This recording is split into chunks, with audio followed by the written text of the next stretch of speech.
आज के पावन राम कथा सत्र के समस्त श्रोताओं का वंदन एवं अभिनंदन। आज हम जिस परम पावन विषय की चर्चा करने जा रहे हैं, यह विषय सेतु है, पुल। सेतु बहुत ही महत्वपूर्ण होता है। किसी भी देश में नदी पर सेतु का निर्माण उस देश के विकास का प्रतीक माना जाता है। यह पुल दो नगरों को जोड़ता है, दो गांवों को जोड़ता है, दो समाजों को जोड़ता है। यह पुल जोड़ने का काम करता है, इसलिए पुल की बड़ी महत्ता है, सेतु की बड़ी महत्ता है। पूज्यपाद कलिपावन अवतार कवि कुल कानन के श्री श्रीमद् गोस्वामी जी महाराज जब भगवान के विशद यश का वर्णन करना चाहते हैं, मन में विचार करने लगे कि भगवान का यश तो अपार है और मेरी बुद्धि बहुत छोटी है। कहमति मोरी निरत संसारा, मेरी बुद्धि छोटी और यश भगवान का अपार है। इस अपार समुद्र के समान जो भगवान का यश है, उसका पार पाना बहुत मुश्किल है। तो क्या करना चाहिए? तो उन्होंने मन में विचार किया, महापुरुष ये नगता सपन था, महापुरुष जिस मार्ग से जा रहे हैं वही मार्ग है। तो जिस मार्ग से पूज्य श्री वाल्मीकि जी महाराज गए हैं, पूज्य व्यास जी गए हैं, वही मार्ग सर्वश्रेष्ठ है। मुनि न प्रथम, जिन ऋषियों ने, जिन मुनियों ने पहले भगवान के कीर्ति का गान किया है, इस अपार समुद्र वाले भगवान के चरित्र का वर्णन किया है, हम उसी मार्ग का अनुसरण करेंगे। ते ही मग चलत सुगम मोहि भाई, बाढ़ का समय हो और सड़क पर यह अंदाज नहीं हो कि बहुत पानी है, यदि आगे से कोई जा रहा है तो पीछे वाला उसी हिम्मत से निकल जाता है। ये आगे वाला तैरने वाला है, तैरना जानता है, वह इधर उधर करके जैसे जैसे चल रहा है वैसे वह भी उस जल को पार कर जाता है।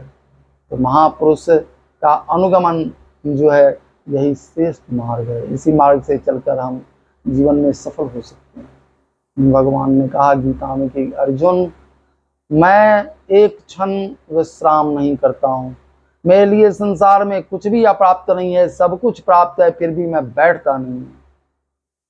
क्यों नहीं बैठता हूँ?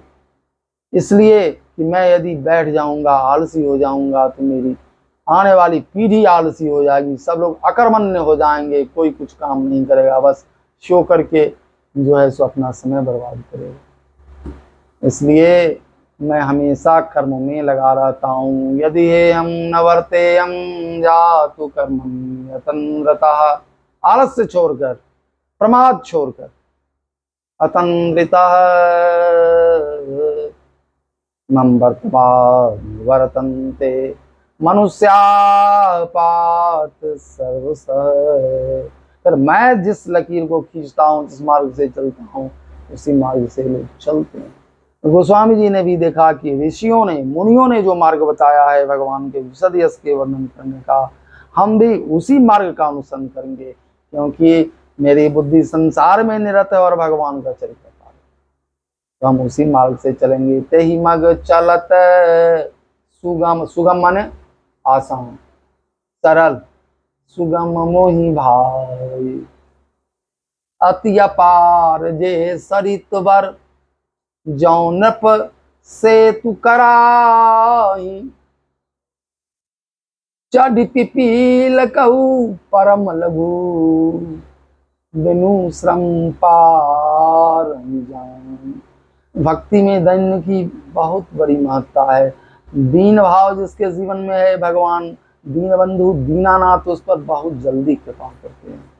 इसलिए दैन्य भाव जीवन में होना आवश्यक है। लेकिन दैन्य का दर्शन गोस्वामी जी के जीवन चरित्र में आप देखेंगे, गोस्वामी जी यहाँ दैन्य का अद्भुत दर्शन कराते हैं।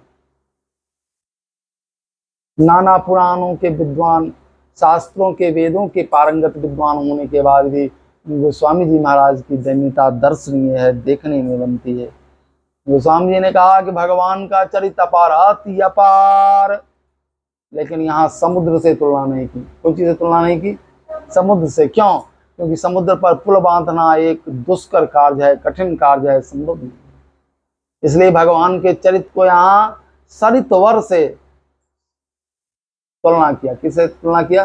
सरितवर। वर माने श्रेष्ठ, सरित माने नदी, श्रेष्ठ नदी से तुलना किया। जैसे गंगा, जमुना, सरजू आदि पवित्र नदियां हैं, इन पवित्र नदियों से तुलना किया। अति अपार जय सरितवर।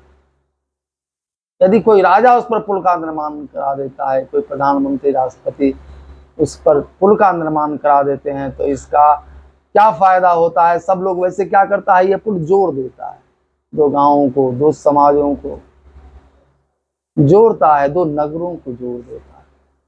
और इस तरह जो दूरी, बहुत दूरी थी, वह दूरी कम हो जाती है। लोग सहज ही पार करके वहां तक पहुंच जाते हैं। और यदि बहुत से साधन उन्हें वहां प्राप्त हो जाते हैं, तो इससे वे सुखी हो जाते हैं, सुख की अनुभूति करते हैं। गोस्वामी जी कहते हैं कि एक चींटी नदी किनारे बैठी हुई है और वह उस पार जाना चाहती है, लेकिन समुद्र नदी की प्रखर धारा को देखते हुए उस पार जाने का साहस नहीं कर पा रही। कैसे जाएगी? जाएगी तो डूब जाएगी, इसलिए साहस नहीं कर पा रही है। लेकिन कोई दयालु राजा यदि उस पर पुल बनवा देता है, तो उस पर मनुष्य तो पार करता ही, जानवर पार करता ही, एक छोटी सी चींटी भी धीरे धीरे धीरे धीरे चलते चलते उस पार हो जाती है।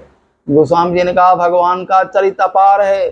जिन ऋषि मुनियों ने पुल बनाया है, जिन्होंने यश का आदि काव्य का वर्णन किया, वाल्मीकि जी ने से, हनुमान जी ने नाटक का वर्णन किया है, अन्य कवियों ने भी राम यश गाया है। तो हम उसी परंपरा में, उसी पुल पर चढ़ के भगवान का यश का वर्णन अपनी छोटी बुद्धि से करेंगे। चढ़ के पील कहू परम लघु।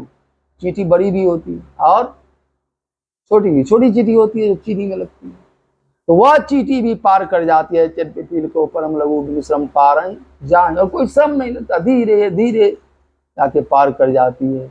इसी तरह जिस यश का वर्णन ऋषि मुनियों ने किया है, उसी मार्ग से चलना मेरे लिए श्रेष्ठ है।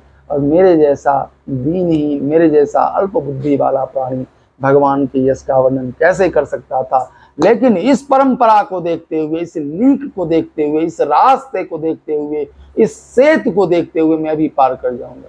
भगवान को धर्म सेतु कहा जाता है। भगवान धर्म सेतु, धर्म सेतु का क्या अर्थ है? धर्मात्माओं को जोड़ते हैं। भगवान ने जनक जी और महाराज दशरथ को जोड़ा। भगवान ने किसको जोड़ा? भगवान ने विश्वामित्र और वशिष्ठ जी को जोड़ा। दोनों ऐसी शक्तियां थी, ऐसे पुण्य आत्मा थे, लेकिन आपस में मेल नहीं हो पाता था। इन दोनों को गुरु बनाकर जोड़ दिया। अब जनक जी को ससुर बनाकर जोड़ दिया। इस तरह जोड़ने का काम भगवान करते हैं। भगवान धर्म सेतु है। इस तरह सेतु की बड़ी महत्ता है। सेतु विकास का प्रतीक है। धर्म सेतु सबको जोड़ने वाला है। धर्म सेतु आपके गांव में, आपके समाज में, आपके परिवार में हो और आपस में आपका सद्भाव बना रहे, ऐसी मंगल कामना करते हुए आज की वाणी को विराम। जय सीता राम।